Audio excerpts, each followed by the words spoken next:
Hoodrich Magazine. Welcome back to Hoodrich Magazine as we continue with the James Mathew Robinson story. This is part 2. And her name was Christina. Christina got pregnant with my first child. And her name was Melanie. After I had my first child, I get a call. My commanding officer called me in the office. And he says, Robinson, you have to go back to the States. Your mother's very sick.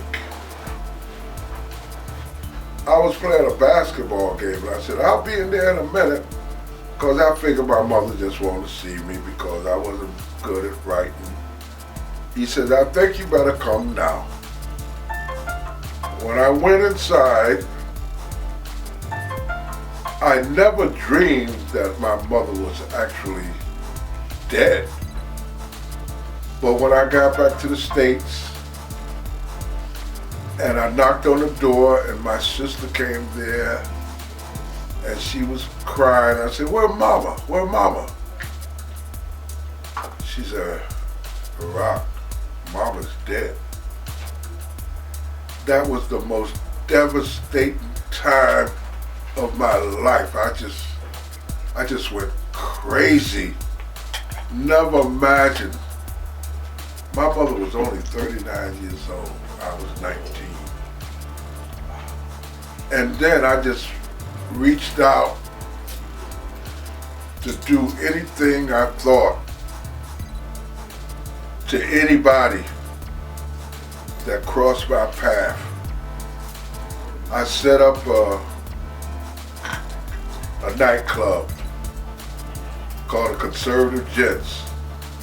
I had a band, me and a guy named Nelson. We was the singer, we was the duet. And at night and on the weekends, we used to do our thing until one night, me and my band had to go to Harlem. I forgot the name of the club. I think it was the Cotton Club. And at the Cotton Club, we was doing our thing. I had my bass player name was Fred Thomas, and a couple of other guys. Right now the names kind of escaped me. But we were playing at the Cotton Club when, of all people, James Brown came in there. He loved my band. And right then and there, he offered them a contract that they could not refuse. But that did not include me. Now you have to remember, that was the band that I used to use at night, on the weekends at my club. So now I got this club. James Brown done stole my band, but I still have my amplifiers and everything, and my microphone, and my partner Nelson. And we decided, I decided that I was going to amplify the music and rap like Jocko. Jocko was on the radio at that time, WBLS I think it was. And Ooh Papa Do and How Do You Do, I got big music just for you. And I started imitating them. And what I did, I bought 2 turntables and I know the beats. So if it was 32 beats a minute or 45 beats per minute or whatever, I used to go from one turntable to the next one according to what the beat was. And the people start going crazy, because that amplified music was like you was in a studio, and then I was talking to them, put one hand in the air and put the other one in your underwear and wave them like you just don't care. And little did I know, that was really the beginning of hip hop as you know it today. And then the people in the club used to go so crazy that I started a record shop on the corner of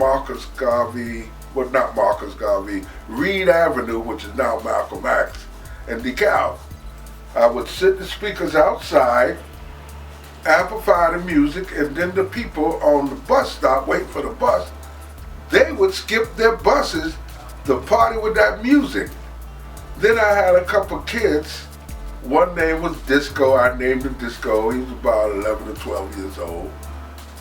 And the other one name was Porgy, and they used to carry my speakers outside.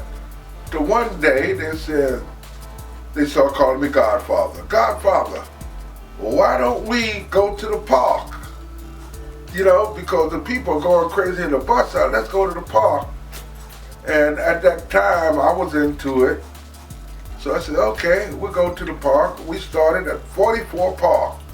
That's on Madison, and now it used to be Sumner Avenue, but now it's Marcus Garvey Boulevard. And when I set up, we used to hook up at the lamppost, and I built a box with 2 floors. On one floor was me playing my music, and under the bottom, I had Grandmaster Zach, who was my nephew that I taught him how to mix. And we'd be popping into the park. Our speakers would be so high, it would almost reach to the 2nd floor of a building.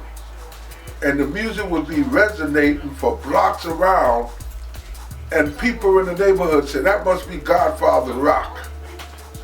Because I was not just rocking the block, I was rocking for blocks around.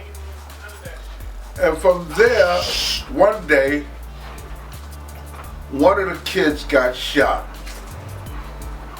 And that day turned me around from rocking in the park to trying to save lives, because I was also a member of the EMS now.